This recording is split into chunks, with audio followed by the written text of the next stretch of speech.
Hey everybody, this is Jim at SP500chart.com. It's time for our free weekly review, and this is free to everybody on YouTube, whoever stumbles across it. But I will remind you that if you are interested in more than just this weekly review, sign up for membership at SP500chart.com, and you'll get a video like this one after every day's close, with rare exceptions. There are times when I just can't get it done due to my schedule, but I think I've only missed about 2 or 3 in the past year.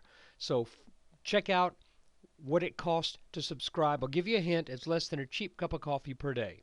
If you can spare that, you get to listen to my dulcet tones, and you get to watch me scribble on the chart and try to make sense out of this using some old time-honored techniques. Before we take a look, let me just remind you that the website and this video are for educational purposes only. Nothing stated at the site or in the video is intended to be used as investment advice. I can draw lines on charts, but you have to draw your own conclusions from your own research and make investment decisions that are suitable for your personal financial situation. I am not a licensed financial professional. I'm just a guy who draws lines on charts. So let's take a look. Starting out here on a 15-minute chart, it was kind of an interesting week. We started the week here right around 2090. We went up a little bit, then sold down for 2 solid days with that high open on the second and then closing very near the lows on the third. Then we've rallied back pretty strongly on Friday with a move of over 2% in the S&P. Here's what's kind of interesting. Let me back out just a little bit more on this chart. We had this trend line right here, and I mentioned on Thursday that since we were underneath this trend line, I thought it should be serving as resistance. But if you look at it here, well, let me do it on a 30-minute chart so that I can make sure this is exactly where it needs to be. That's where it's supposed to be. We got over that line, not by a technically significant margin, but we did get over it. And likewise, like we had this large broadening descending pattern there in the earlier part through the middle of November, we had a smaller broadening pattern right here. And we talked about this pattern on Thursday with the idea that if we break over this line right here, we should be in for either just a straight out reversal, or at least a positive move, and I would think to test some of our resistance lines above us. And it appears that's exactly what happened. So, is there anything in this chart that's of interest? Of course there is. First off, this line right here. Where is that? What is that line? That's our neckline from this small head and shoulders top up here that formed after about a little bit more than 2.5 weeks. Left shoulder, head, right shoulder, breakdown, met the minimum target. Remember we talked about that a few weeks ago. Broke out over this line, consolidated a bit, came down, tested this line right here, and we're going to tell you what this line is again in just a second. Why wait? That is our extended, hold on. That is our extended neckline from our head and shoulders top. I too many purple lines, guys. Forgive me. This is that line right there. This is the extended neckline from this head and shoulders top that took more than 6 months to form. I need to wish there was a way I could label this line to where it would be very easy for me just to point that out without having to go back from one time frame to the other. But you can see there it is. Even though we got underneath it back in the middle of November, we bounced on it this time. And There's that other neckline right here from this Head and Shoulders top. And here we are actually just eking barely over that. We also, despite having fallen through this trend line right here, and once I go to the 30-minute chart, it snaps back into place. We broke underneath that. Friday, we came up to that line right here. Frankly, I was thinking, oh no, we're going to get turned back, and it looked like we started to.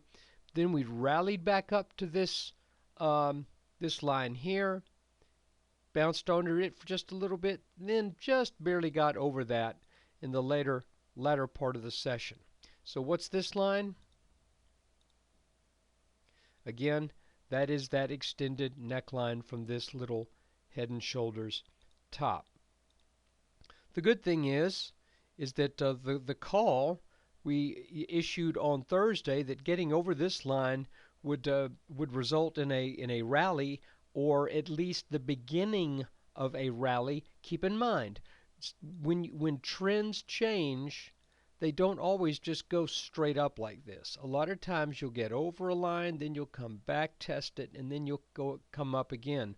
In this particular case, we actually broke over that line and just really didn't look back.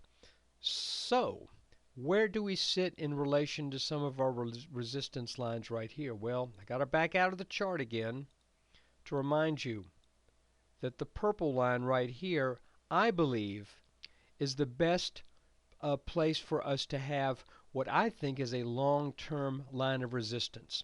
If we get over this line right here, then I believe this market is going to make a significant run. And that run, I believe, should be to at least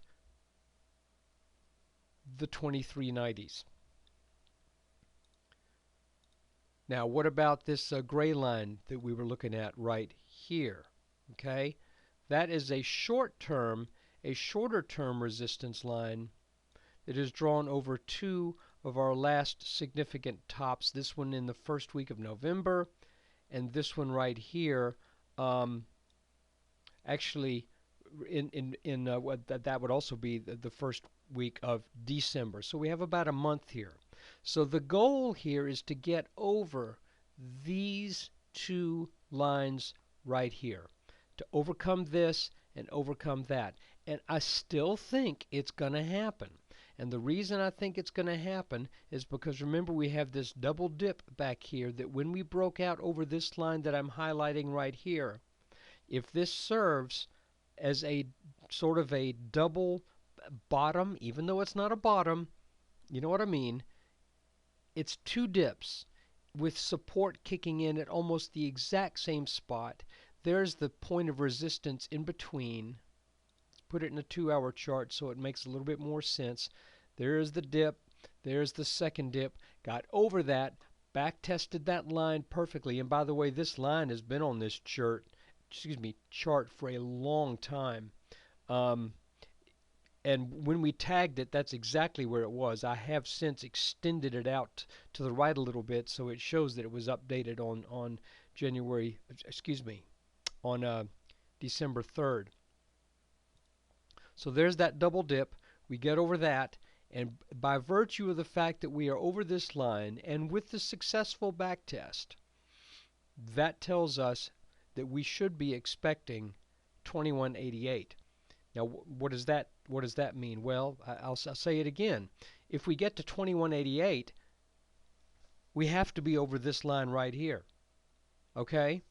And if we get over this line right here, then I believe this whole thing serves as a large inverted head and shoulders consolidation pattern that serves as a continuation pattern. But until we make that move over this line, it's just an idea. It's not a reality.